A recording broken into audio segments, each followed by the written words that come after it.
আসসালামু আলাইকুম বড়বা। সালামু আলাইকুম বন্ধুরা, কেমন আছো তোমরা? আশা করি আল্লাহর রহমতে অনেক অনেক অনেক ভালো আছো। আমিও আলহামদুলিল্লাহ অনেক ভালো আছি। তো আজকে টপিক হচ্ছে যে মিস্টার টিপুলার ভাই আসলে বাংলাদেশে এক নম্বর ইউটিউবার। কেন কেন সে বাংলাদেশে এক নম্বর ইউটিউবার?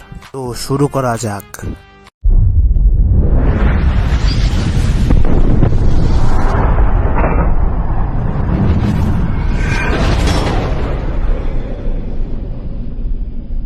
শুরু করা যাক।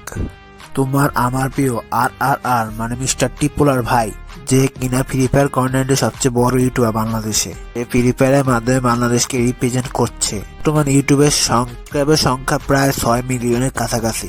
সে 2018 সাল থেকে ফ্রি ফায়ার যাত্রা শুরু করে। ইউটিউবে ভিডিও ছাড়ে আর এটা হাস্যকর এই দেশের জনগণের জন্য ঠিক বলেছো। নিঃসন্দেহে তুই ঠিক কথা বলেছিস। স্পেশাল দিন বা স্পেশাল মুহূর্তে তার সাবস্ক্রাইবদের ডায়মন্ড গিফট করে। এই 10-12 দিন আগে বাংলাদেশে ফ্রি ফায়ার টুর্নামেন্ট বিশাল ভাবে হয়। এখানে মিস্টার টিপুলার ভাইয়ের টিম প্রথম হয়। আমাদের বাংলাদেশ টপ অল ভাই মানে রাত ভাই ষষ্ঠ হয়। ফলে অনেকে বলছে যে মিস্টার টিপুলার ভাই নাকি 2-3 কিল করেছে, বাকি সব তার স্পোর্টস টিম করেছে। আসলে যারা সব বলছে তারা আসলে একটা বোকাচোদা। কথা কি ক্লিয়ার না ভেজাল আছে? আমি কি কাউকে গালি দিয়েছি? ঠিক বলেছো। বোকাচোদা, ঠিক আছে? আমাদের কাছে মনে হয় কি খেলা এতই সহজ, তো সহজ না রে বাজার, অত সহজ না। হ্যাঁ মানলাম মিস্টার টিপল ভাই অনেক কম কিল করেছে, কিন্তু টুর্নামেন্টে নতুন প্লেয়ার। কথা কি ক্লিয়ার না ভেজাল আছে? নিঃসন্দেহে তুই ঠিক কথা বলেছিস। আমার দেখা মতে মিস্টার টিপল ভাই অনেক পরিশ্রমী একজন লোক। এ বছরে 365 দিনই ভিডিও ছাড়ে, আর 3টা চ্যানেল সবসময় অ্যাক্টিভ থাকে। সবসময় বললাম ঠিক বলেছো।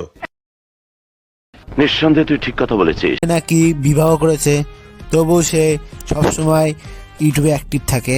অন্য কেউ তো হলেই তো ভাই আমার তো অনেক সমস্যা ভাই, আমি 5টা-10টা বেশি ভিডিও এটা হাস্যকর এই দেশের জনগণের জন্য নিঃসন্দেহে তুই ঠিক কথা বলেছিস।